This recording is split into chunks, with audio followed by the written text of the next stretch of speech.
The Condor tool and knife, Golok Machete. This is the knife that I recently purchased along with several others. But it is my first Condor. Now, contrary to some might believe, this is not the same Condor company as the company that imports a lot of these nylon gear that you see for airsoft. This is Condor Tool and Knife, and their operation focused specifically on knives.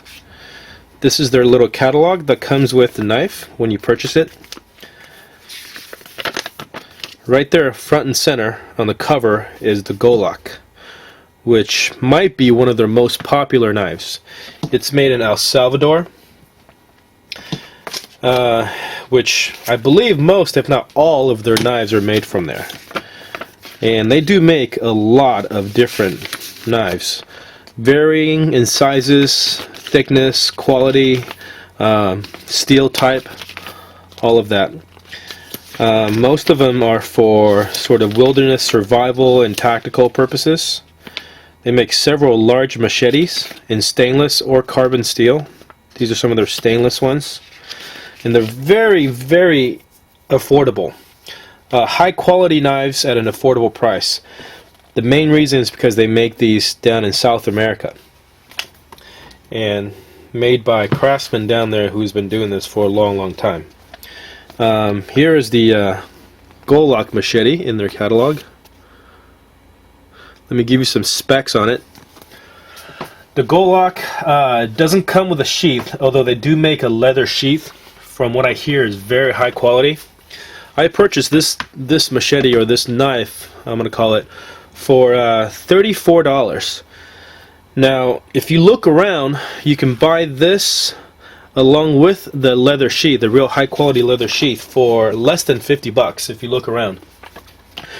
Whereas to purchase the sheath by itself, you're looking at close to 20 bucks alone. So you save a few bucks by buying a package. And you can kind of see what the leather sheath looks like, although this is kind of a low quality print.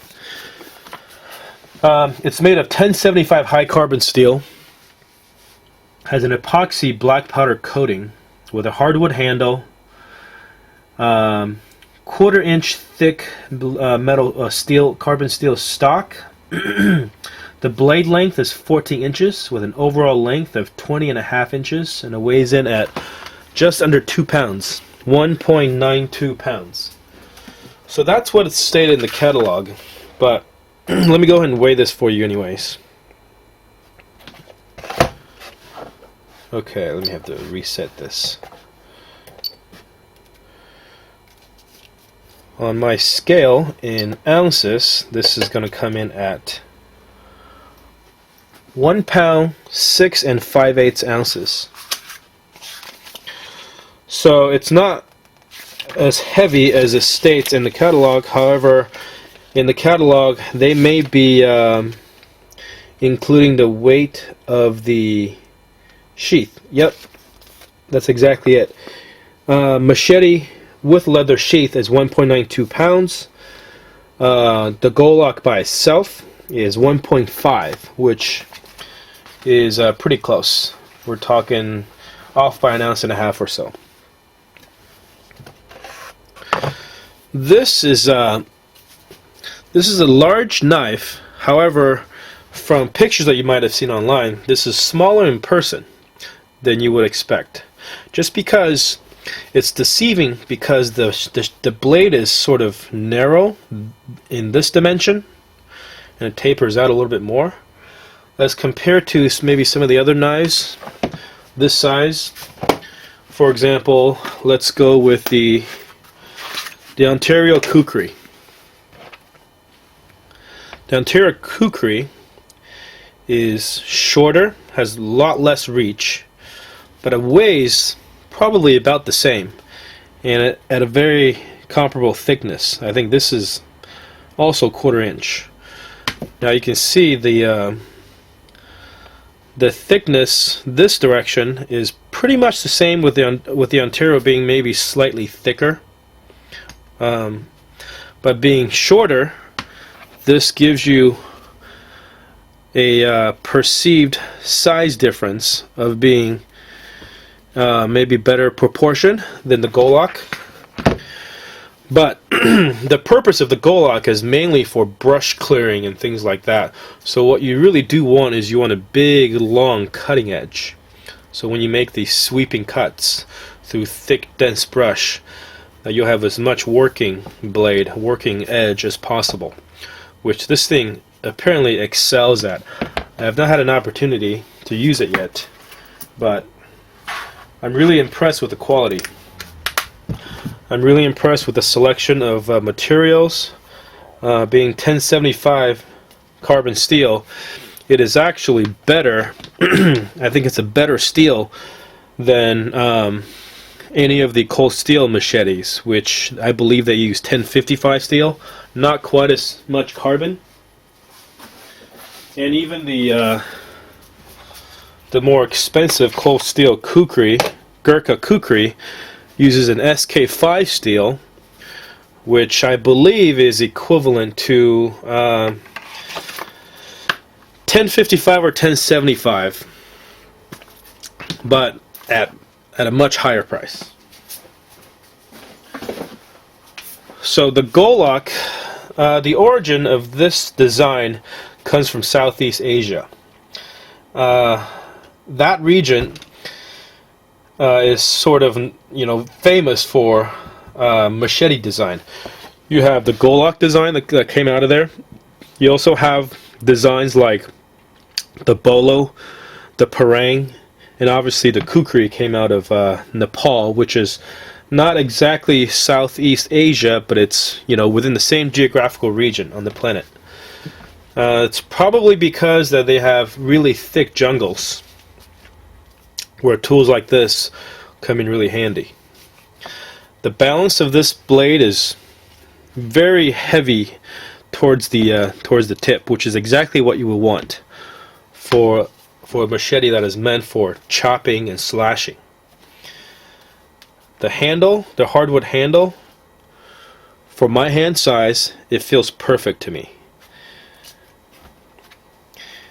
And the shape of the handle that goes towards the pommel, you have this real bulbous shape towards the pommel, makes it so that you can swing this blade really hard at whatever you're trying to cut and not really have to worry about the handle slipping out of your hands. Full tang design. Steel comes all the way back, all the way around. Brass pins, and there's a brass insert at the end for a very large lanyard hole. This lanyard hole will accommodate a couple strands of paracord easily. So that's really nice. The fit and finish on this thing is just amazing. The epoxy coating is applied evenly throughout the blade with a real polished edge and decently sharp for what it is. It is looks to me a convex edge, which is once again takes a lot of work, and it's amazing how they can offer this blade at this price point with an apparent convex edge. And the back of it's also polished with no epoxy coating that flows through towards the end of the tang. The brand name Condor is etched, and roll marks on the side of the blade say Condor right there, and the location of manufacturing El Salvador right there. So far, just by handling it, I'm very impressed with this. I expect it to perform really well. I would use this for survival purposes, not necessarily for any kind of defense, although it would make a great zombie machete I mean, it would take a zombie's head clean off, I would imagine.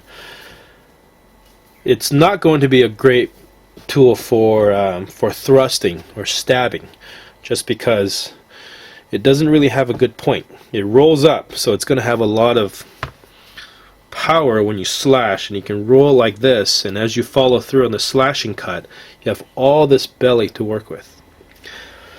Now, you probably could convert this knife so that it would be a better slasher, and I would imagine if somebody wanted to, they could just, let's say, maybe hack off this much from the tip of the blade,